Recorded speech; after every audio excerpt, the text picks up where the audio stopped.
तो दोस्तों ये कहानी है एक ऐसे शिव भक्त की जिसका मजाक उड़ाना लोगों को काफी भारी पड़ गया। यह कहानी है रोहित की, जो अपने घर में सबसे छोटा था। उसकी 2 बहनें थी जिनका समय पर विवाह हो गया था। रोहित अपने माता पिता के साथ एक घर में रहता था। काफी मिडिल क्लास फैमिली से ये लोग बिलोंग करते थे। किराए के मकान में ये लोग रहते थे, लेकिन माता पिता रोहित को बहुत लाड प्यार करते थे। जो भी उसकी जरूरतें होती थी वो जैसे तैसे उनको पूरा भी करते थे। बाकी जो रोहित की बहनें थी उनकी शादी जैसे तैसे उसके माँ बाप ने इधर उधर से पैसा उधार लेकर जैसे तैसे करवा दी थी। रोहित पढ़ाई में ग्रेजुएट तो हो चुका था, लेकिन बहुत कोशिशें करने के बाद भी, नौकरी ढूंढने के बाद भी उसको कहीं पर भी नौकरी नहीं मिली, जिस कारण से वो अपने आप को बोझ समझने लग गया। अब वो दिन आता है जब रोहित के माता पिता उसको लेकर काफी चिंता में पड़ जाते हैं और आपस में बात कर रहे होते हैं कि कहीं से पैसा उठवा कर रोहित को एक दुकान करवा देंगे। रोहित के पिता उसकी माँ से कहने लगे कि इसको हम या तो जूते चप्पल का काम करवा देंगे या खिलौनों का या फिर किसी कपड़े का व्यापार करवा देंगे। लेकिन व्यापार करना कहाँ इतना आसान है। व्यापार में भी रिस्क लेना जरूरी होता है। किसी का काम चलता है तो किसी का नहीं भी चलता। अब ये सब बातें रोहित कमरे के बाहर खड़ा होकर सुन रहा था। रोहित चिंता में पड़ गया कि बाहर से और पैसा ब्याज में उठाएंगे तो उसे भी उतारना पड़ेगा, और वो काम अगर नहीं चला तो वो पैसा कहाँ से देंगे। रोहित के कुछ खास दोस्त नहीं थे, बस 1-2 दोस्त थे जिनसे वो अपने दिल की बात करता था, लेकिन उनकी भी नौकरी अब लग चुकी थी। इसलिए वो रोहित को मजाक का पात्र बनाते थे, उसका मजाक बनाते थे। अपनी बड़ी बहन से दिल की बात नहीं कह सकता था क्योंकि उनकी भी शादी हो गई थी। अब रोहित काफी अकेला पड़ चुका था।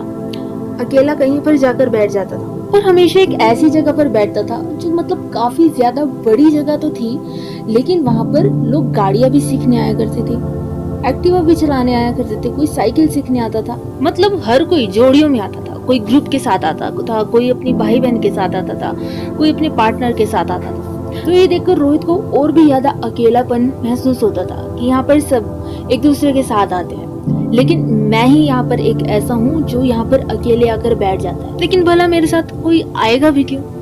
मेरा तो वैसे भी कोई दोस्त ही नहीं है, और जो मेरी बहनें काफी अच्छी दोस्त थी उनकी भी शादी हो चुकी है। मेरे जो माता पिता है वो मेरे लिए इतना कर रहे हैं, लेकिन मैं अभी तक उनके लिए कुछ कर ही नहीं पा रहा हूँ। जब रोहित अपने आप से इस तरह से बातें कर रहा था तो मैदान में पड़ी हुई मिट्टी को खोदते हुए बातें करता जा रहा था, और अचानक से उसके हाथ में कुछ चिकना जैसा उसको महसूस होता है। वो थोड़ी सी और मिट्टी को उठाता है तो चिकना जैसा पत्थर उसको दिखाई पड़ता है। वो उसे खोद कर निकालता है और फिर वो देखता है कि उसके अंदर एक शिवलिंग है।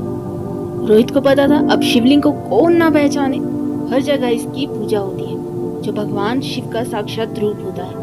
कोई मूर्ख ही होगा जो शिवलिंग को ना पहचानता हो। जब रोहित ने उसको पहले देखा तो वो काला पत्थर का बना हुआ था, लेकिन रोहित उसको ले जाकर नलके के नीचे धोने लगा तो वो शिवलिंग काले से हटकर एक मार्बल जैसे रंग में बदल गया। मतलब जो मार्बल का पदार्थ होता है, काफी सुंदर, काफी सुनहरा। रोहित को भी ये चीज समझ नहीं आई कि पहले तो ये काले रंग का था, लेकिन अचानक से एकदम सफेद कैसे हो गया। लेकिन फिर वह शिवलिंग से ही कहता है कि मेरा कोई दोस्त नहीं है शिव जी, इसलिए आज से जो भी बात होगी मैं आपसे ही करूंगा, आपको ही अपना परम मित्र मानूंगा। लेकिन मैं अगर आपको अपने घर लेकर जाऊंगा तो मेरे माता पिता सोचेंगे कि कहीं मैंने आपको कहीं से उठा ना लिया हो, इसलिए वो मुझे बोलेंगे।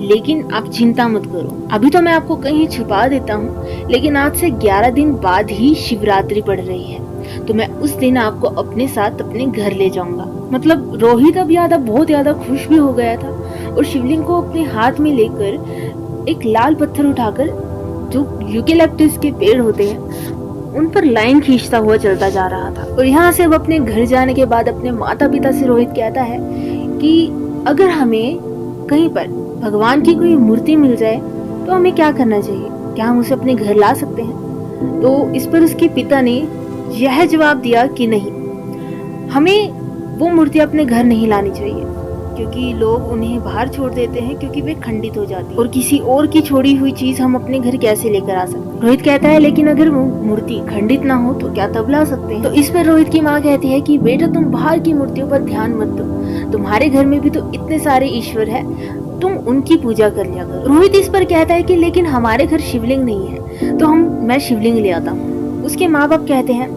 कोई बात नहीं, अगर तुम्हें शिवलिंग चाहिए तो हम ले आएंगे। रोहित कहता है कि नहीं, 11 दिन बाद शिवरात्रि पड़ने वाली है, तो शिवलिंग तो मैं ही घर में लेकर आऊंगा। माता पिता इस बात के लिए राजी हो जाते हैं।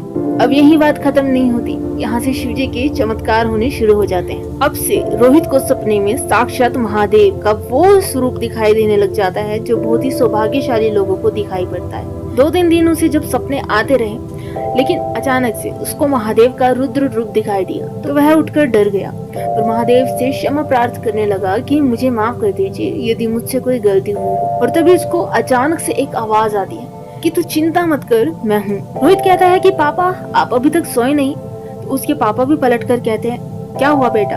तो रोहित उठकर उनके कमरे में चला जाता है और कहता है कि अभी आप ही तो कह रहे थे कि तू चिंता मत कर, मैं हूँ। तो उसके पिता कहते हैं कि वैसे तो मैंने अभी तक ये नहीं बोला, लेकिन हाँ तू चिंता मत कर, मैं बैठा हूँ और जा तू सो जा।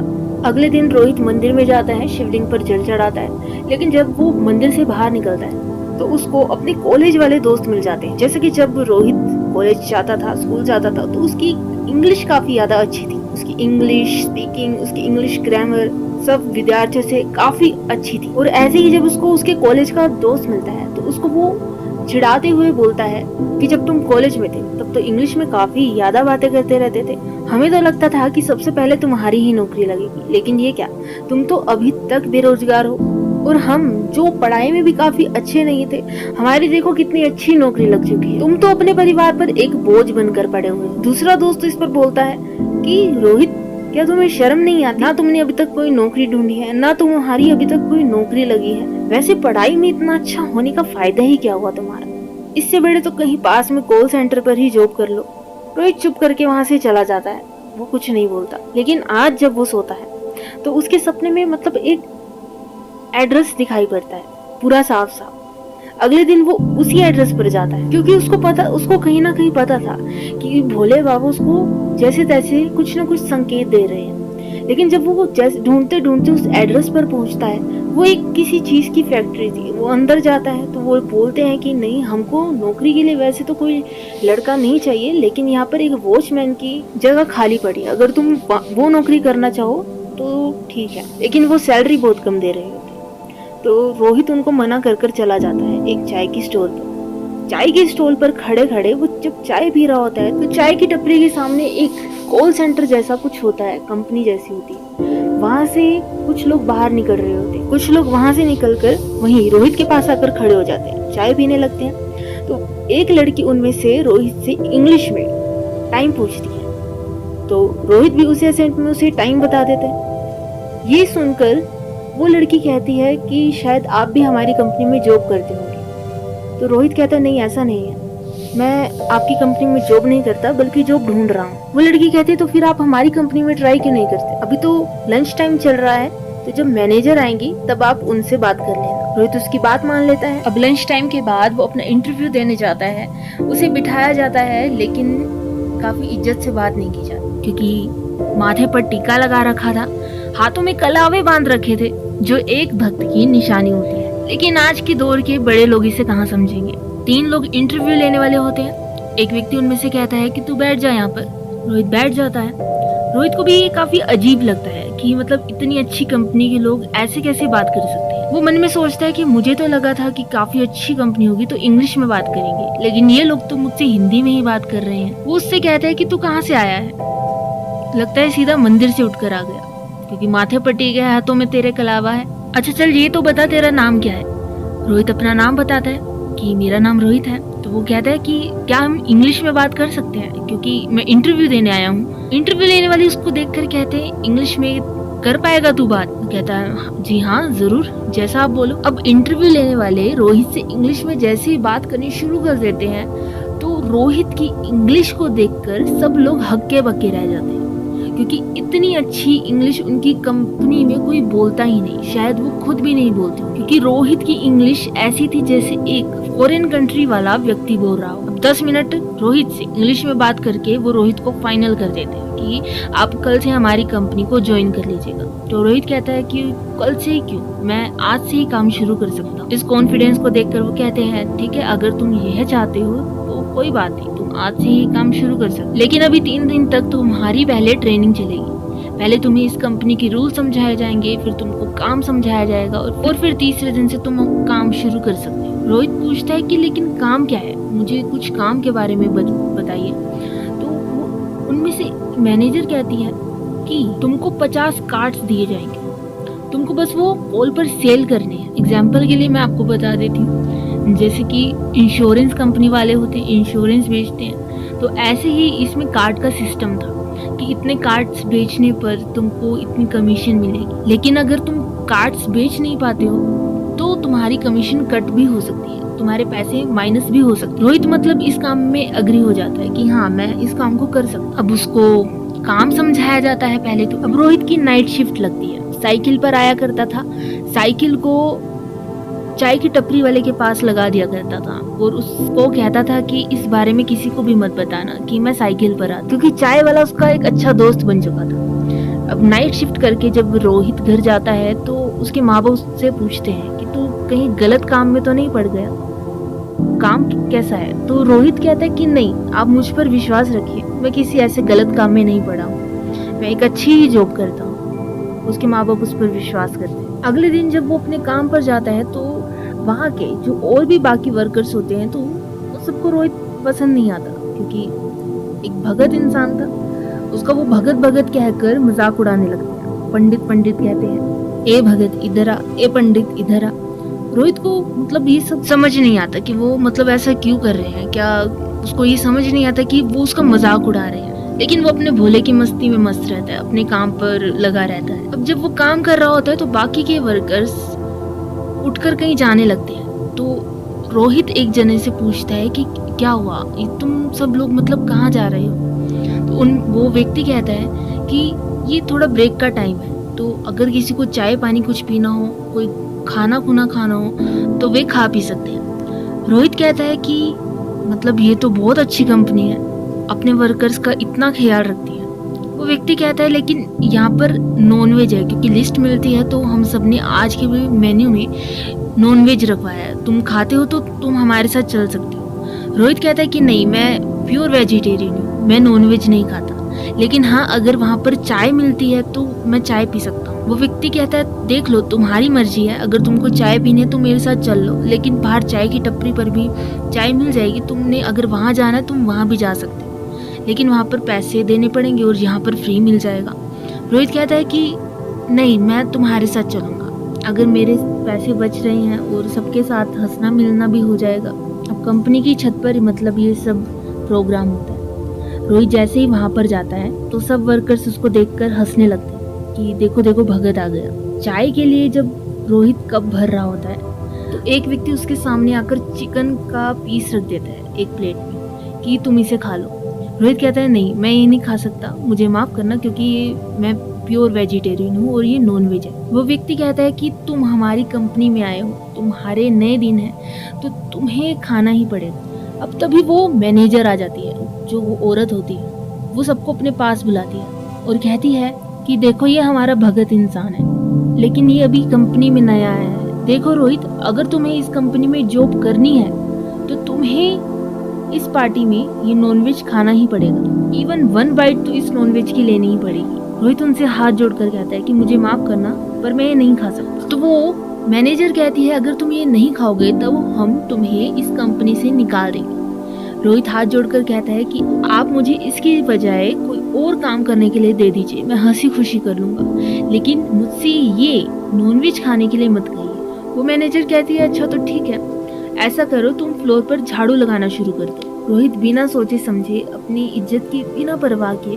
वहाँ झाड़ू उठाता है और फ्लोर पर मारना शुरू कर देता है। बहुत से लोग तो इसको देखकर काफी हंस रहे थे, उसका और मजाक उड़ा रहे थे, लेकिन कुछ कैंटीन वाले भी थे और कुछ और भी लोग थे जो ये सब देखकर इस चीज का विरोध भी कर रहे थे। लेकिन वो मैनेजर कहती है उन कैंटीन वालों से कि मैं अगर तुम्हारी कैंटीन को लेकर गलत रिव्यूज दे दूं तो तुम्हारी कैंटीन रातों रात बंद हो जाएगी, इसलिए तुम अपना मुंह बंद रखो। रोहित चाहने को तो ये सब रोक भी सकता था, लेकिन उसके दिमाग में सिर्फ यही बातें चल रही थी कि अपने पिता को सपोर्ट करना है, सारे कर्जे उतारने हैं, अपनी बहनों की शादी के लिए जो कर्जे लिए थे वो भी उतारने हैं, ऊपर से एक किराए का मकान है। बस यही सब उसके दिमाग में चल रहा था। और झाड़ू मारकर वो नीचे अपने काम के लिए चल देता। अब अगला दिन हो जाता है, शिवरात्रि का दिन था। रोहित ने व्रत रख रखा था। जब वो कंपनी में जाता है तो सब कुछ जय भोले की बोलते हैं, लेकिन कोई भी उसकी बात का रिप्लाई ही नहीं देता। पहले दिन तो रोहित नाइट शिफ्ट पे आया था, लेकिन अब उसने अपनी शिफ्ट चेंज करवा ली थी। अब स्टाफ के सारे लोग कल को लेकर रोहित का मजाक बनाने लगते हैं और तभी उस कंपनी का ओनर वहां पर आ जाता है। वो रोहित से कहते हैं कि रोहित, तुमको यहाँ पर आए हुए, कंपनी ज्वाइन किए हुए 2 दिन हो गए हैं और तुम्हारी ट्रेनिंग भी पूरी हो गई है, तो कल से हम तुमको फ्लोर पर काम देना शुरू कर देंगे।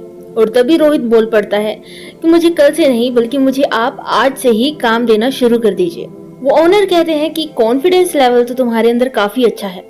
तभी वहाँ की मैनेजर आकर बोलती है कि कॉन्फिडेंस लेवल होने से क्या होता है जब इंसान के अंदर कोई काम करने की काबिलियत ही ना हो। स्टाफ के कुछ लोग मैनेजर की बातों में हाँ मिलाते हैं। तभी वो ओनर मैनेजर से कहते हैं, लेकिन रोहित की इंग्लिश काफी अच्छी है, तो हो सकता है कि वो इस काम को अच्छे से कर पाए। मैनेजर कहती है कि सर, इंग्लिश तो हम लोगों की भी काफी अच्छी है, लेकिन ये कल का आया लड़का हमारे काम की बराबरी कैसे कर सकता है। तभी वो ओनर रोहित को कॉल मिलाकर कार्ड्स बेचने के लिए कहते हैं कि तुमने एक कार्ड बेचकर अभी दिखा दिया तो हम तुम्हें मान जाएंगे। रोहित जी चैलेंज एक्सेप्ट कर लेता है और कोई विश्वास नहीं करेगा कि रोहित ने पहली ही कॉल में 7 कार्ड बेच दिए। रोहित की कम्युनिकेशन स्किल्स, बात करने का ढंग ऐसा था जैसे एक घर के सदस्य का हो। जिनसे वो बात कर रहा था उनको ऐसा महसूस हो रहा था कि कोई उनकी फैमिली का मेंबर ही उनसे बात कर रहा हो। यहाँ तक कि रोहित ने जिनको 7 कार्ड्स भेजे उनके परिवार के सदस्यों के नाम तक लिख लिए थे। ये देखकर ओनर को बहुत ही ज्यादा खुशी हुई और वो मैनेजर को ताना देते हुए कहते हैं कि जो काम तुमने 2 से 3 महीनों में सीखा वो आज इस लड़के ने केवल 2 दिन में ही कर दिखाया। और यहाँ तक कि तुम पहली कॉल तो क्या, तुम 10 कॉल में 1 कार्ड भी नहीं बेच पाते और उसमें भी तुम भिखारियों की तरह पीछे पड़ जाते हो कि हमसे कार्ड ले लो, हमसे कार्ड ले लो। लेकिन यहाँ तक कि रोहित ने कितने इजीली तरीके से उन लोगों को ये कार्ड्स बेच दिए। अब ये सब देखने और सुनने के बाद जैसे स्टाफ के लोगों के मुंह पर ताला बन गया हो। और तभी वो ओनर कहते हैं रोहित से कि बेटा, आखिर तुम आते कहाँ से हो। रोहित उन्हें बता देता है अपने घर का एड्रेस और फिर वो कहते हैं, और तुम आते कैसे हो, शायद तुम गाड़ी पर आते होगे। लेकिन रोहित कहता है कि नहीं सर, मैं साइकिल पर आता हूँ। तो ओनर उससे कहते हैं कि अब से तुम्हें साइकिल पर आने की जरूरत नहीं है, क्योंकि हमारी कंपनी से ही गाड़ी तुमको लेने भी आएगी और तुम्हें घर तक छोड़ने भी जाएगी। और अगर यहाँ का कोई भी मेंबर तुमको तंग करता है तो तुम सीधा मुझे फोन करना, मैं तुम्हें अपना नंबर लिख कर देता हूँ। जैसे ही वो ओनर रोहित को अपना नंबर लिख कर देते हैं और अपना नाम नीचे लिखते हैं तो रोहित जल्दी से उनके पैर छू लेता है। तो वो ओनर कहते हैं कि यहाँ पर ये सब करने की जरूरत नहीं है। तो रोहित इस पर कहता है कि मुझे माफ कीजिएगा, लेकिन जैसे ही आपने अपना नाम यहाँ पर लिखा तो मुझे अपने भोले बाबा की याद आ गई, क्योंकि आपका नाम भी शंकर है। तो वो ओनर रोहित से कहते हैं, अच्छा तो तुम भी भोले बाबा के भक्त हो। वो ओनर जोर से रोहित को बोलते हैं कि जय भोले की, जय भोले की। रोहित भी सुनकर काफी ज्यादा खुश हो जाता है और वो भी बहुत ऊंचे स्वर में जयकारा लगाता है, जय भोले बाबा। अब रात को जब रोहित घर जाता है तो अपने साथ शिवलिंग को लेकर चला जाता है, लेकिन उसके माता पिता उससे पूछते हैं कि ये शिवलिंग तुम कहाँ से लाए। रोहित इस पर कहता है, सच तो बता नहीं सकता था कि मुझे ये मैदान से मिले हैं। तो वो झूठी मूठी बातें बनाने लग जाता है कि जहाँ मैं काम करता हूँ वहां से कहीं दूर आगे जाकर एक दुकान है, बस मैं वहीं से खरीद कर इतने पैसों में उन्हें लेकर आया हूँ। इस पर रोहित के पिता उससे कहते हैं कि और कितना झूठ बोलोगे, क्योंकि ये शिवलिंग यहाँ पर मिलता ही नहीं है, चाहे तुम कितने ही किलोमीटर आगे क्यों ना चले जाओ। ये शिवलिंग तो केदारनाथ, काशी विश्वनाथ ऐसी जगहों, ऐसी धार्मिक स्थल पर मिलता है। ऐसे मार्बल का शिवलिंग यहाँ नहीं मिलता। तब रोहित उन्हें जाकर सारी बातें बताता है। अब जो रोहित के पिता है, माता है, वो उस शिवलिंग को अपने घर के मंदिर में खुशी खुशी से स्थापित कर लेते हैं। रात को जब रोहित सोने लगता है तो 2 घंटे के भीतर ही उसको उसकी कंपनी से गाड़ी बुलाने के लिए आ जाती है कि हमारे साथ चलिए, आपको कंपनी से बुलावा आया है। ये देखकर उसके माता पिता और रोहित थोड़े घबरा जाते हैं कि ऐसा पता नहीं क्या हुआ होगा। लेकिन जब वो रोहित कंपनी में जाता है तो वहां के ओनर, मैनेजर और 2-3 और लोग वहां पर बैठे होते हैं। वे उससे कहते हैं कि हमें तुम्हारे बारे में एक बात पता चली है। रोहित कहता है, जी सर बोलिए। वो कहते हैं, हाँ तुम अभी गए थे हम माफी चाहते हैं कि हमने तुमको थोड़ी ही देर के अंदर बुला लिया, लेकिन आज ही ये मैटर सॉल्व हो जाए तो काफी अच्छा है।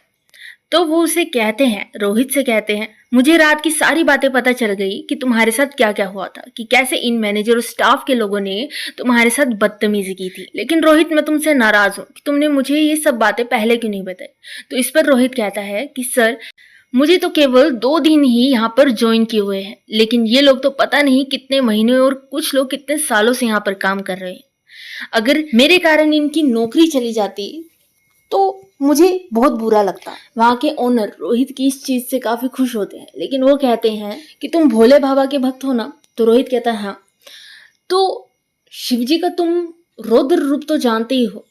अगर शिवजी प्यार कर सकते हैं तो उनका एक रुद्र रूप भी है जो समय आने पर तांडव भी करता है। इसीलिए जब भी हमें ऐसा लगे कि हमारे मान सम्मान पर ठेस पहुंच रही है तो हमें अपने लिए लड़ना जरूरी है। अब वो ओनर वहां की मैनेजर को कहते हैं कि मैडम, आप अब से यहाँ काम नहीं करेगी, मतलब कि आप अब 3rd फ्लोर पर काम करेंगी, और जो आपकी मैनेजर की पोस्ट थी अब वो रोहित को दी जाती है। आप यहाँ पर अब से एक नॉर्मल स्टाफ की तरह काम करें। और रोहित, तुम्हें यहाँ काम करते हुए अभी 1 महीना भी नहीं हुआ, लेकिन मैं तुम्हें आज ही तुम्हारी तनख्वाह दे रहा हूँ और आज से तुम यहाँ के मैनेजर की पोस्ट पर काम करोगे और जिनको भी तुम्हारी जरूरत होगी तुम उनकी मदद भी करोगे। और वहाँ के ओनर वहाँ के कुछ स्टाफ के 2-3 लोगों को वहाँ से निकाल देते हैं, कुछ उनके बर्ताव के कारण और कुछ अभी तक उन्होंने कोई भी कंपनी के लिए ज़्यादा काम नहीं किया इस कारण भी। और जो रोहित और उसका परिवार है, रोहित ने 2 साल के अंदर ही अपना घर बनाकर दिखाया। तब से लेकर रोहित के पास वही शिवलिंग है, नित्य पूजन विधि विधान से उसका करता है और भोले बाबा की उस पर अब तक ऐसी कृपा है कि जो कुछ भी चाहे वह उसे मिल जाता है। जिस भी मुसीबत में वह पड़ता है भोले बाबा उसे उस मुसीबत से बाहर निकाल लाते हैं। जहाँ पहले रोहित के पास कुछ भी नहीं होता था, आज रोहित के पास बंगला, गाड़ी, सब कुछ है।